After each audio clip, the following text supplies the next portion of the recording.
এখন রাত 3:30। উডবাইন বিচ আইলাম রাতের ভিউটা দেখার লাগে। এত সুন্দর লাগে পানির শব্দ। আমরা জোনাকি সাউন্ড।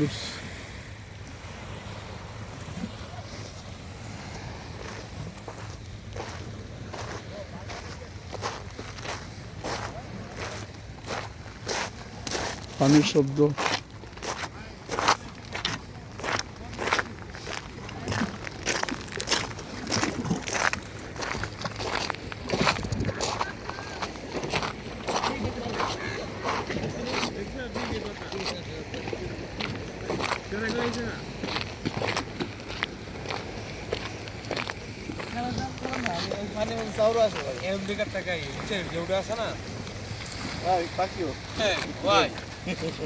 আইব না তো অন্য আয় আইব না মানে হ্যাঁ আপনি তো আমার ক্যামেরাম্যান আছো ক্লিয়ার সামনে কিন্তু ক্যামেরা আমরা দেখি না কিন্তু হ্যাঁ আমরা চালাইলি কালা পাখি বাকি আমি যেন কি আমি আর বসন্ত একদম ঘোলা তা একদম ক্লিয়ার।